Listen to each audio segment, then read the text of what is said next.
Hello everyone, welcome back. நான் விஜய். இன்னைக்கு உலக நாடுகள் எல்லாருமே ஈரான் இஸ்ரேல் மேல மிகப்பெரிய தாக்குதலை நேத்து நைட் பண்ணிட்டாங்க. அதை தான் ரொம்பவே பேசிக்கிட்டு இருக்காங்க. அதாவது ஈரான் இப்போ மிகப்பெரிய அளவுல தாக்குதல் பண்ணதுக்கு இப்போ வரைக்கும் இஸ்ரேல் பாத்தீங்கன்னா பதிலடியா எந்த ஒரு தாக்குதலுமே இது வரைக்கும் நடத்தாம தான் இருந்துகிட்டு இருக்காங்க. ஸோ அதனால பாத்தீங்கன்னா எல்லாருமே எப்போ இஸ்ரேல் ஈரான் மேல ஒரு தாக்குதலை நடத்த போறாங்க, அதுவும் இஸ்ரேல் என்ன சொல்லியிருக்காங்கன்னா, எங்களோட தாக்குதல் அப்படிங்கிறது அன்பிரடிக்டபிளா தான், அதாவது எதிர்பார்க்காத ஒரு தாக்குதலாக தான் இருக்க போகுது அப்படிங்கிற மாதிரி அவங்க சொல்லியிருக்காங்க.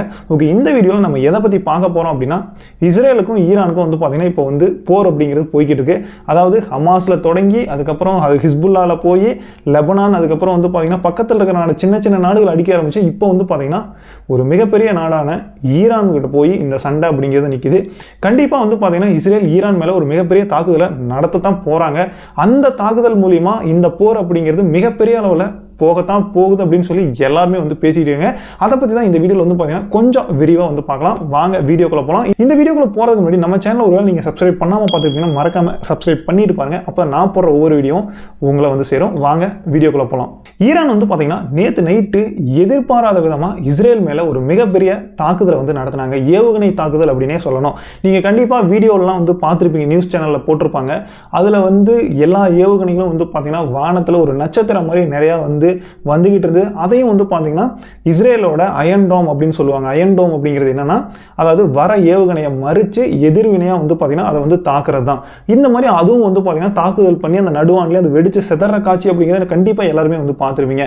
ரொம்பவே பார்த்தீங்கன்னா எப்படி சொல்றது, ஒரு பட்டாசு வெடிக்கிற மாதிரியான ஒரு நிகழ்வு தான். ஆனால் இதில் பார்த்தீங்கன்னா இஸ்ரேலில் மிகப்பெரிய அளவில் எந்த ஒரு பலி, அதாவது மக்கள் யாருமே இறந்து போகல அப்படிங்கிற மாதிரி தான் சொல்லியிருக்காங்க. ஒரே ஒரு பாலஸ்தீனியர் மட்டும் பார்த்தீங்கன்னா இறந்து போயிட்டு தான் சொல்லியிருக்காங்க.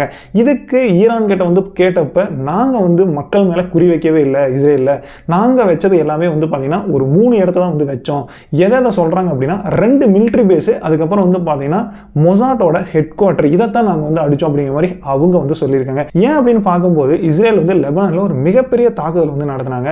இதில் ஈரானோட ஒரு முக்கிய தலைவர் இறந்துட்டு தான் சொன்னாங்க. இதனால கடுப்பான இந்த ஈரான் பார்த்தீங்கன்னா அப்போதைக்கு அமைதியாக இருந்துட்டு ஹிஸ்புல்லாக்கு மிகப்பெரிய அளவில் சப்போர்ட் எதுவும் பண்ணாமல் இருந்துட்டு இப்போ ஒரு மிகப்பெரிய தாக்குதல் பண்ணியிருக்காங்க. இந்த தாக்குதலில் அவங்க கம்முன்னு இருந்தாலும் இந்த இருக்கவங்க கம்முன்னு இல்லை அப்படின்னு தான் சொல்லணும். ஏன்னா ஹமாஸ் அமைப்பு இருக்காங்க பார்த்தீங்களா, அவங்க தான் ஃபஸ்ட்டு இஸ்ரேல் அடித்தது. அதுக்கப்புறம் தான் மிகப்பெரிய அளவில் சண்டை அப்படிங்கிறது. இந்த ஹமாஸ் அமைப்பு என்ன சொல்லியிருக்கு அப்படின்னா, உண்மையிலுமே சபாஸ், உண்மையிலுமே ஒரு மிகப்பெரிய சந்தோஷமான விஷயம். அதாவது ஈரான் இஸ்ரேலை இப்படி ஒரு மிகப்பெரிய தாக்குதல் பண்ணது உண்மையிலுமே இதுக்கு நாங்கள் தலை குனிந்து வணங்குறோம் அப்படிங்கிற மாதிரி ஈரான் மிகப்பெரிய அளவில் பாராட்டியிருக்காங்க. யாருன்னா ஹமாஸ் பாராட்டி இருக்குது இஸ்ரேல் ஈரான் அடித்ததுக்கு. அதுக்கப்புறம் ஈரான் இருக்காங்க பார்த்தீங்களா, ஈரானோட பிரதமர் என்ன சொல்லியிருக்காரு அப்படின்னா, நாங்கள் பதிலடி தான் கொடுத்துருக்கோம். அதாவது எங்களோட எல்லையை பாதுகாக்கிறதுக்காக தான் இந்த மாதிரியான ஒரு தாக்குதலை நாங்கள் நடத்தியிருக்கோம் அப்படிங்கிற மாதிரி அவர் சொல்லியிருக்காரு. இதுக்கப்புறம் இஸ்ரேல் எங்களை திருப்பி அடிக்காதது அவங்களுக்கு நல்லது. இதுக்கப்புறம் ஒரு வேளை இஸ்ரேலோ இல்லை வேற எந்த நாடு எங்களை திருப்பி அடித்தாலும் நாங்களும் கண்டிப்பாக அதுக்கு பதிலடியாக திருப்பி அடிப்போம் அப்படிங்கிற மாதிரி அந்த பிரதமர் எதையும் நாங்கள் எதிர்கொள்ள தயாராக இருக்கோம் அப்படிங்கிற மாதிரி அவர் சொல்லியிருக்காரு. இதுக்கு அமெரிக்கா என்ன சொல்லியிருக்காங்க அப்படின்னு சொல்லி பார்க்கும்போது, அமெரிக்காவோட ஜோ பைடன் இந்த ஈரான் இஸ்ரேலை அடித்ததுக்கப்புறம் அங்கே ஒரு மிகப்பெரிய ஒரு அவசரமாக அமைச்சரவையை கூட்டி என்ன பண்ணியிருக்காங்க அப்படின்னா, ஆல்ரெடி இஸ்ரேலுக்கு அமெரிக்கா சப்போர்ட் பண்ணிக்கிட்டு தான் இருக்குது. இப்போ மறுபடியும் பார்த்தீங்கன்னா ஒரு போர்க்கப்பல், அதுக்கப்புறம் அந்த போர்க்கப்பலில் அணு ஆயுதம் ஏந்திய வார் ஃப்ளைட் பார்த்தீங்கன்னா அனுப்பி வச்சிருக்காமா, எங்கே இஸ்ரேலுக்கு அனுப்பி வச்சிருக்கு அப்படிங்கிற மாதிரி எல்லாருமே தகவல் பண்ணிக்கிட்டு இருக்காங்க. அது மட்டும் இல்லாமல் நேற்று அந்த ஏவுகணை அனுப்புனப்ப இஸ்ரேல் பார்த்தீங்கன்னா அயன் டோம் மூலியமாக எதிர்வினையாக பார்த்தீங்கன்னா ஏவுகணை அனுப்புனாங்க. இதில் அமெரிக்காவோட ஏவுகணை பார்த்தீங்கன்னா அடிச்சுது அப்படிங்கிற மாதிரி இப்போ பேசிக்கிட்டு இருக்காங்க. அதனால அமெரிக்கா பார்த்தீங்கன்னா டைரக்டாகவே இஸ்ரேலுக்கு சப்போர்ட் பண்ணிக்கிட்டு தான் இருக்காங்க அப்படின்னு சொல்லணும். அதுக்கப்புறம் இந்த இஸ்ரேலும் அமெரிக்காவும் சேர்ந்து ஒரு மிகப்பெரிய எதிர்பாராத தாக்குதலை கண்டிப்பாக பண்ண போகிறாங்க அப்படிங்கிற மாதிரி சொல்லிக்கிட்டு இருக்காங்க. இந்த தாக்குதல் அப்படிங்கிறது கண்டிப்பாக ஈரானுக்கு ஒரு மிகப்பெரிய அடியை கொடுக்க போகுது அப்படிங்கிறாங்க. ஏன் அப்படின்னா, ஈரானில் அடுத்தது தாக்குதல் இஸ்ரேல் பண்ண போகுது அப்படின்னா கண்டிப்பாக பார்த்தீங்கன்னா இந்த மக்களையெல்லாம் அடிக்கிறது அவங்களோட எண்ணமாகவே இருக்காது. ஈரானோட அந்த பொருளாதாரத்தை வந்து சீர்குலைக்கணும் அப்படிங்கிறது அவங்களோட எண்ணமாக இருக்கும். அதுக்காக இந்த அங்கே இருக்கிற ஒரு மெயினான பொருளாதாரமே என்ன, எண்ணெய், அதுக்கப்புறம் கேஸு, இந்த 2 விஷயத்தான் வந்து பார்த்தீங்கன்னா அடிக்க போகிறாங்க, அந்த இடத்த வந்து அடிக்க போகிறாங்க அப்படிங்கிற மாதிரி பேசிக்கிட்டு இருக்காங்க. அதுக்கு ஈரான் வந்து என்ன தெரியுமா சொல்லியிருக்கு, ஒருவேளை நீங்கள் வந்து எங்களோட எண்ணெய் கிணறு, இந்த கேஸ், இந்த வளங்களை வந்து அடிக்கிறப்ப உங்களுக்கு யார் சப்போர்ட் பண்ணுறாங்களோ, இல்லை யார் வந்து உங்களுக்கு ஆயுதங்கள் இதெல்லாம் சப்ளை பண்ணுறாங்களோ அவங்களையும் நாங்கள் வந்து அடிக்க ஆரம்பிப்போம். அதனால் அவங்களுக்கு ஒரு மிகப்பெரிய தாக்குதல் வந்து காத்துக்கிட்டு இருக்கு அப்படிங்கிற மாதிரி ஈரான் வந்து டைரெக்டாக வந்து சவால் பண்ணியிருக்காங்க. யாரை வந்து ஈரான் சொல்கிறாங்க அப்படின்னா டைரெக்டாகவே அமெரிக்காவை தான் சொல்லிக்கிட்டு இருக்காங்க. ஏன் அப்படின்னா ஈரானோட வெளியுறவுத்துறை அமைச்சர் வந்து பார்த்தீங்கன்னா டைரெக்டாக அமெரிக்கா வந்து என்ன சொல்லியிருக்காருன்னா, அதாவது அமெரிக்கா வந்து இஸ்ரேலுக்கு வந்து ஹெல்ப் பண்ணிக்கிட்டு இருக்குது.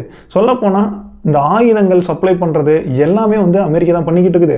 அதாவது கூட சேர்ந்து தாக்குதலே பண்ணிக்கிட்டு இருக்கு அப்படின்னு தான் சொல்லணும். இது எல்லாமே வந்து இப்போயே அமெரிக்கா வந்து நிறுத்திக்கணும். ஒருவேளை இது வந்து தொடர்ந்து இருக்கிற பட்சத்தில் நாங்கள் வந்து அமெரிக்காவை அடிக்கிறதுக்கு வந்து நேரிடும் அப்படிங்கிற மாதிரி அவர் வந்து டைரெக்டாகவே வந்து பார்த்தீங்கன்னா ஒரு மிகப்பெரிய வல்லரசு நாடான அமெரிக்கா வந்து குற்றம் சாட்டியிருக்காரு. இதில் வந்து அமெரிக்கா என்ன பண்ண போகுது, ஏன்னா அடுத்தது வந்து அவங்க இஸ்ரேல் வந்து அடிக்கிறதுக்கு தயாராகிக்கிட்டு இருக்காங்க. இப்போ வரைக்கும் ஆனால் வந்து பார்த்தீங்கன்னா எந்த ஒரு தாக்குதலையும் நடத்தலை, ஆனால் வெயிட் பண்ணிக்கிட்டு இருக்காங்க. கண்டிப்பாக தாக்குறதுக்கான வாய்ப்புகள் அதிகமாக இருக்குது அப்படிங்கிற மாதிரி சொல்லியிருக்காங்க. ஏன்னா இஸ்ரேல் வந்து கண்டிப்பாக கம்முன்னு இருக்காது. ஈரான் வந்து இந்த அளவுக்கு தாக்குனதுக்கு அப்புறம் அவங்க வந்து கம்முன்னு இருப்பாங்களா அப்படின்னா கண்டிப்பாக இருக்காது. ஈரானுக்கு ஒரு மிகப்பெரிய பதிலடியை கொடுத்தே ஆகணும்னு சொல்லி நெதன்யாகு வந்து சொல்லியிருக்காராமா. அதனால அமெரிக்கா வந்து பார்த்தீங்கன்னா கூட சேர்ந்து தாக்க போதா இல்லை, ஏன்னா ஆல்ரெடி வந்து பார்த்தீங்கன்னா ஒரு கப்பல் அப்படிங்கிறது கடலுக்குள்ள நின்றுக்கிட்டு இருக்கு. இப்போ இன்னொரு கப்பலையும் வந்து பார்த்தீங்கன்னா அது அணாயுதம் ஏந்திய கப்பலை வந்து அனுப்பிச்சு வச்சிருக்காங்க. ஒருவேளை இவங்க அடிக்கிறப்ப ஈரான் வந்து பார்த்தீங்கன்னா ஒருவேளை அணாயுதத்தை கையில் எடுக்குமா அப்படின்னு சொல்லி எல்லாருமே பதட்டத்தோட பார்த்துட்டு இருக்காங்க. அது ஈரான் வந்து ஒருவேளை நீங்கள் எங்களை அடிக்கிறப்ப மிடில் ஈஸ்டில் ஒரு நீங்கள் எதிர்பார்க்காத ஒரு சேதத்தை வந்து கண்டிப்பாக நீங்கள் வந்து சந்திப்பீங்க அப்படிங்கிற மாதிரி அவங்களும் அவங்க பக்கம் வந்து சொல்லியிருக்காங்க. இதுக்கு மற்ற நாடுகள்லாம் எப்படி ரியாக்ட் பண்ணியிருக்காங்க அப்படின்னு சொல்லி பார்க்குறப்ப, அதாவது சவுதி அரேபியா வந்து பார்த்தீங்கன்னா இஸ்ரேலுக்கு சப்போர்ட் பண்ணுறங்க மாதிரி சொல்லியிருக்காங்க. அதுக்கப்புறம் துருக்கி இருக்குது பார்த்தீங்களா, துருக்கி வந்து நீங்கள் ஈரானு, அதுக்கப்புறம் லெபனான், இந்த மாதிரி கண்ட்ரியை வந்து அடிக்கிறது கண்டிப்பாக வந்து ஒரு நன்மையான விஷயம் தான், எங்களுக்கு வந்து நன்மை பயக்கிற விஷயம் தான் அப்படிங்கிற மாதிரி துருக்கியை வந்து சொல்லியிருக்கீங்க. ஏன்னா ரொம்ப காலமாகவே ஈரானுக்கும் துருக்கிக்கும் வந்து பார்த்தீங்கன்னா பெரிய அளவில் ஒத்து போகல. அதனால துருக்கியோட அதிபர் வந்து பார்த்தீங்கன்னா இந்த மாதிரி ஒரு விஷயத்தை வந்து சொல்லியிருக்காரு. ஆனால் இப்படி என்னதான் சொன்னாலும் துருக்கி வந்து ஈரான் அடிக்குமா அப்படின்னு கேட்டால் கண்டிப்பாக அடிக்காது அப்படிங்கிறது தான் அவங்க வந்து சொல்லியிருக்காங்க. அதனால உலகத்தில் எல்லா நாடுகளுமே வந்து பார்த்தீங்கன்னா இதை தான் ரொம்பவே வந்து எதிர்பார்த்துக்கிட்டு இருக்காங்க. எப்போ வந்து இஸ்ரேல் வந்து அடிக்க போகுது, இதுக்கு யாரெல்லாம் வந்து சப்போர்ட்டுக்கு வரப்போகிறாங்க, அதனால இந்த போர் அப்படிங்கிறது எந்த அளவுக்கு பெருசாக ஆக போகுது அப்படிங்கிறது தான் எல்லாருமே எதிர்பார்த்துக்கிட்டு இருக்காங்க. ஓகே, இந்த சண்டைனால இந்தியாவுக்கு என்னென்ன பாதிப்பு அப்படிங்கிற மாதிரி நீங்கள் வந்து யோசிக்கலாம். ஏன்னா இந்தியாவுக்கு வந்து பார்த்தீங்கன்னா, அதாவது இந்தியாவோட போர்க்கப்பல்கள் வந்து இப்போ ஈரானில் வந்து நின்றுக்கிட்டு இருக்கு. இப்போ இந்த டைமில் கூட வந்து பார்த்தீங்கன்னா ஈரானில் தான் வந்து இருந்துகிட்டு இருக்கு. எதுக்காக ஈரானில் வந்து நிற்கிது அப்படின்னா, அங்கே வந்து பார்த்தீங்கன்னா கடற்பயிற்சி ஒத்திகை அப்படிங்கிறது போய்கிட்டு இருக்கு. அதனால நம்மளோட போர்க்கப்பல் வந்து பார்த்தீங்கன்னா ஈரானுக்கு வந்து போயிருக்குது. ஒருவேளை வந்து பார்த்தீங்கன்னா அவங்க வந்து இஸ்ரேல் வந்து அடிக்கிறப்ப நம்ம ஆளுங்களுக்கும் வந்து பார்த்தீங்கன்னா மிகப்பெரிய சேதம் ஏற்படலாம், இல்லை பொருளாதார இழப்பு ஏற்படலாம், என்ன வேணாலும் நடக்கலாம். அதனால இந்த மாதிரி விஷயங்கள்லாம் வந்து இருக்குது. அதுக்கப்புறம் நம்மளோட மெயினான கச்சா எண்ணெய் வாங்குறாங்க பார்த்தீங்களா, க்ரூட் ஆயில் வாங்குறது ஈரான்ல தான் மிகப்பெரிய அளவில் வாங்கிட்டு இருக்கோம்.